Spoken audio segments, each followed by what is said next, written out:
Welcome to This is Oregon, the podcast where we take you inside research happening at the University of Oregon and show you how it applies to your daily life. I'm Ed Dorsch, your host for this episode.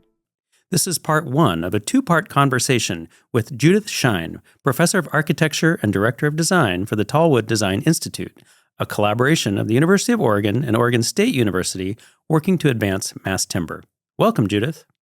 Mass timber has massive potential. For those who might not know about it, what is mass timber? Well, mass timber is a form of engineered timber.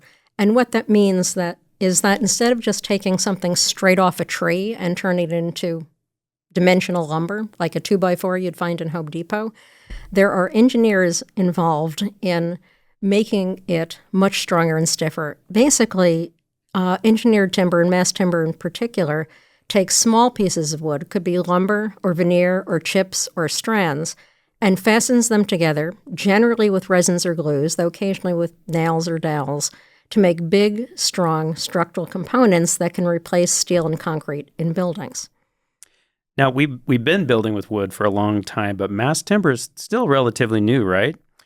What do you think our listeners would find most unusual or surprising about these innovative materials? What do you talk to people about at parties? Well, of course, in Oregon, people are, they love wood.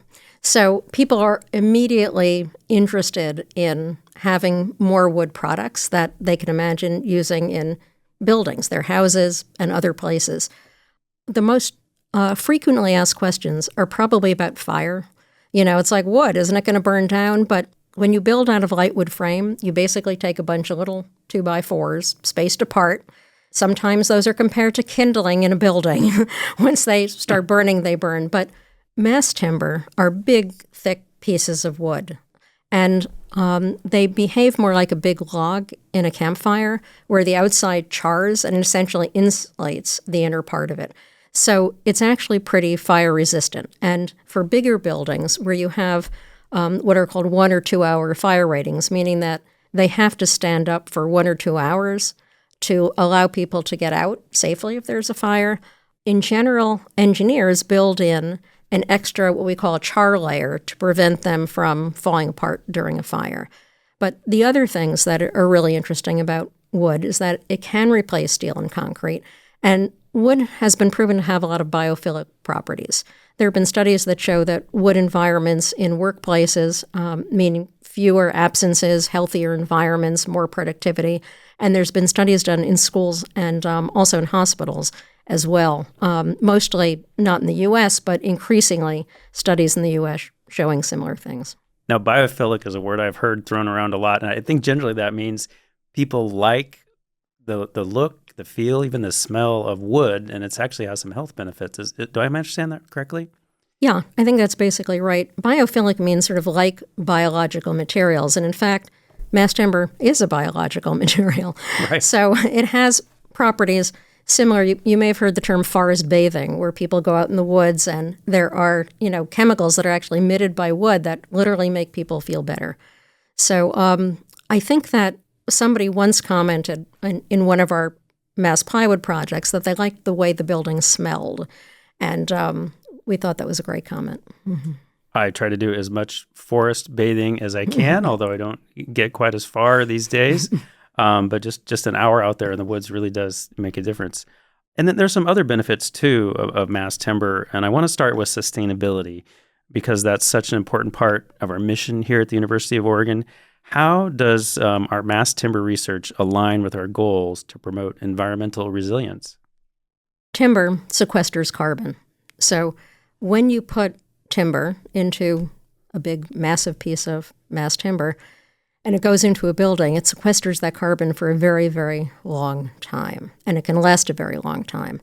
And that's a huge advantage. It's also, when you compare it to the production of steel or concrete, those are very carbon-intensive processes. Growing a tree is not so carbon-intensive, and also the manufacturing of mass timber is not nearly as carbon-intensive as the manufacturing of steel and concrete components. So both in the manufacturing stage and its ability to sequester carbon for the long term, it has huge advantages in terms of reduction of greenhouse gas emissions and smaller carbon footprint. Now, when these are manufactured, they're also much more efficient, right? And they're much more precise in the way that they're milled. I mean, these can be cut to a precise shape down to, what, a millimeter? Basically, yes. They're actually prefabricated using what we call CNC, or computer numerically controlled machines, that are programmed to fabricate them, cut them in places, length and width, but cut out doors and windows, and also cut in notches, because we do use some steel in attachments between panels and columns and beams. So all of that can be prefabricated really efficiently and digitally controlled in a factory setting, very cleanly, and then taken to the field and erected extremely quickly, because so much of the prep work has been done in a factory. These are kind of almost like panels of a gingerbread house that are very precisely cut and then just assembled together on the site? That's right, but you can't eat them. Yeah. Right. They do provide a lot of fiber, but maybe not the right kind, right? And then explain how building this way with mass timber can be faster and more efficient. Because you can do so much prefabrication and prefabricate things really precisely, you can have essentially these custom made-to-order parts where they're stacked on a truck in reverse order of how they go into a building, and then they're taken off a truck on site. So you don't have to keep them around the site. They literally arrive at the site, they come off, they go on the building. So they also make very clean construction sites with very little waste, very quiet compared to most other forms of construction. So there's a lot of advantages to using them in creating very efficient construction processes. And these kind of arrive like your bookshelf from IKEA in a flat pack, right? Yeah, a lot of the panels, columns, and beams arrive on the back of a truck. And again, they can just be lifted off by crane and set in a building with a little bit of screwing down, and then you're done. Yeah, I think that's fascinating. I think we've all bought some furniture that we have to take home and assemble, and it comes in a box, and we put it in the van or on top of the car. And just imagining your home or your office building arriving like that instead of as 2x4s or poured concrete. And another benefit is aesthetics. These buildings are just really beautiful, right? I think a lot of people think so, particularly in Oregon, where people are very inclined to like buildings made out of timber. I think it's true in a lot of places, but Oregon, which has a huge history of, timber in its history, in its economy, people love wood. Mass timber also promises economic benefits for our state. Tell me more about that. When mass timber was first developed in the state, it was really the brainchild of Dean Thomas Mannis, who then was the dean of the College of Forestry. And what he started talking about was value added, not just boards per feet and what you could sell raw lumber or logs for, but how many jobs you could get out of, a piece of lumber. And by adding value to lumber, by making it into these much more valuable products like mass timber, he saw huge potential there. What we look at is the possibility for automating the timber industry, which has really bled jobs in the state over the last 50 years, partly due to automation, but this is a different kind of automation.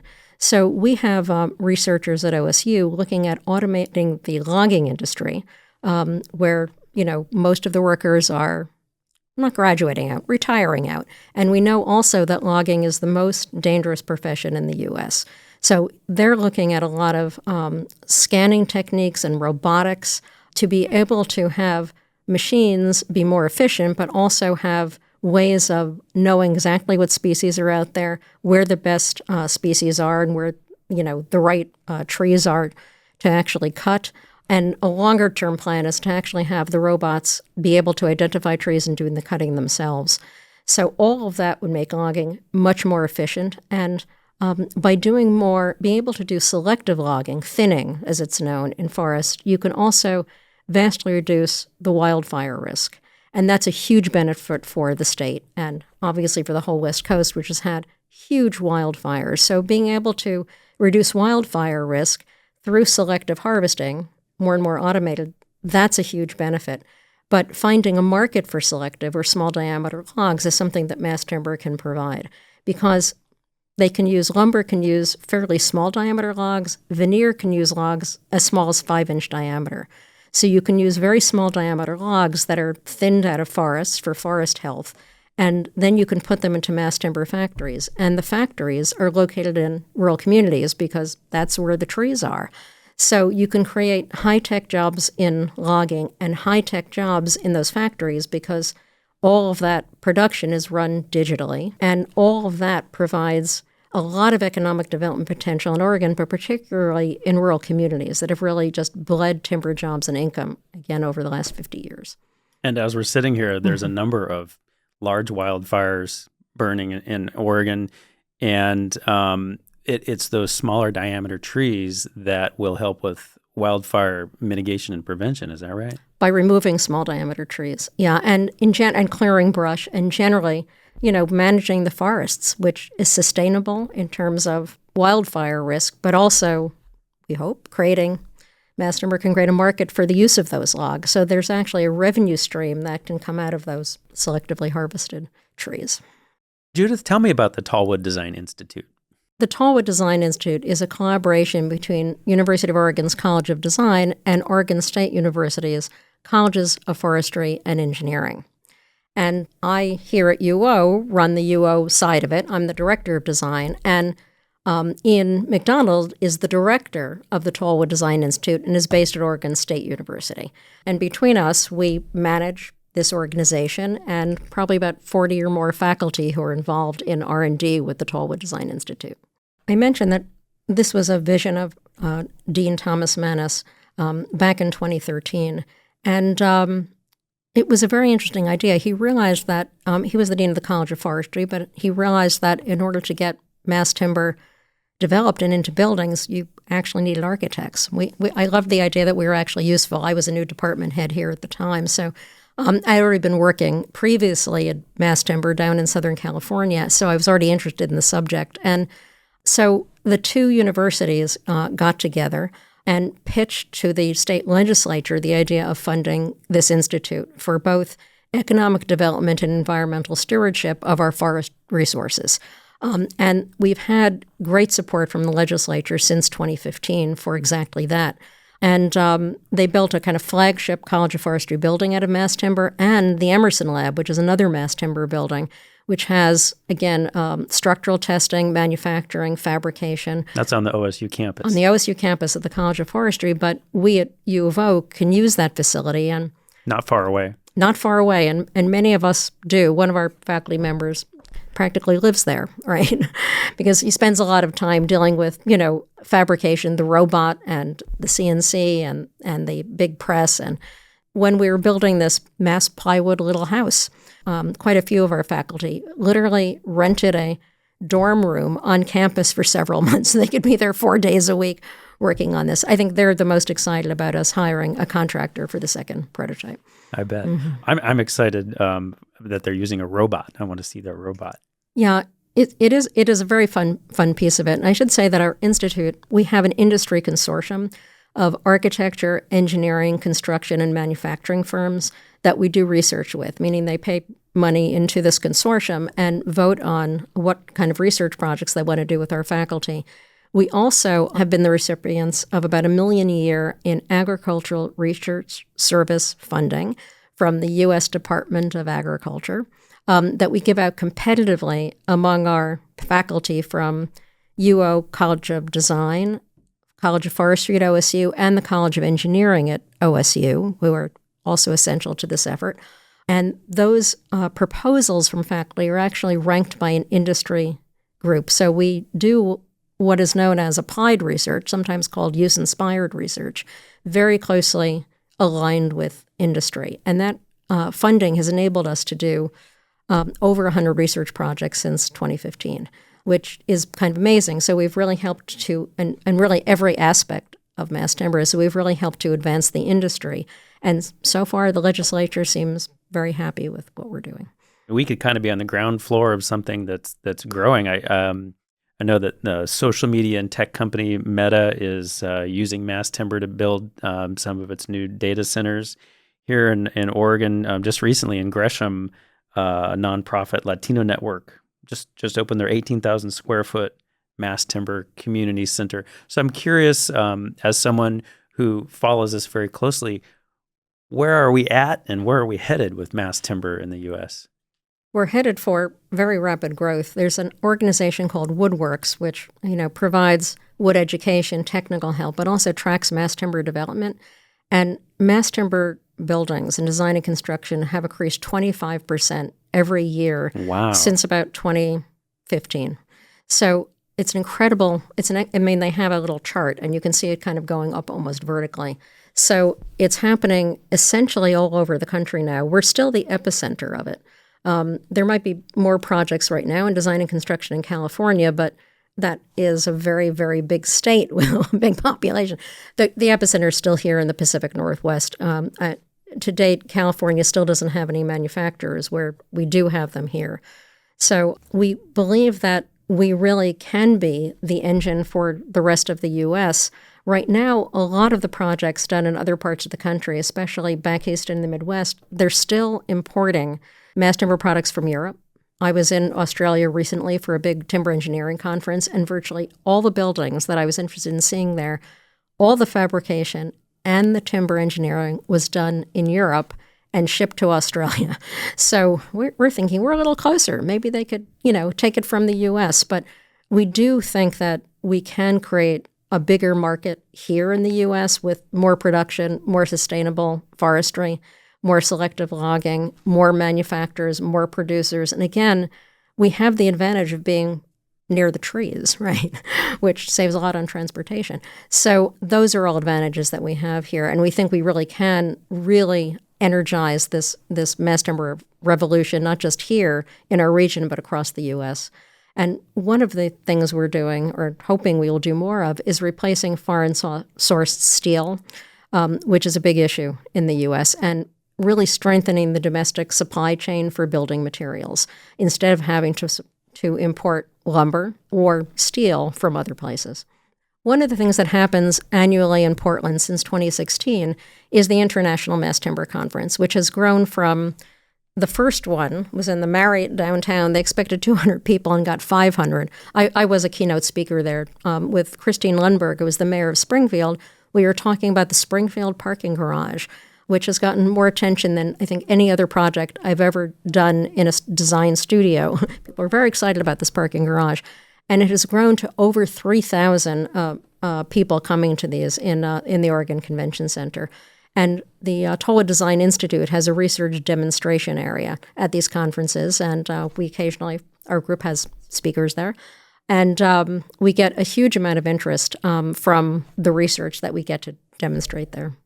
And what role is the University of Oregon and our College of Design playing in this effort? We have made a very comprehensive strategic plan for how to engage stakeholders across government, of course, university researchers, nonprofits, people in urban and rural communities, really everybody who could possibly be a stakeholder in this, finding ways to engage them and also to attract outside investment, to invest in startups, to invest in more buildings. And the University of Oregon has organized this very big strategic planning effort. I was curious if you had any final thoughts on mass timber and its role in shaping a more resilient and sustainable future for the Northwest.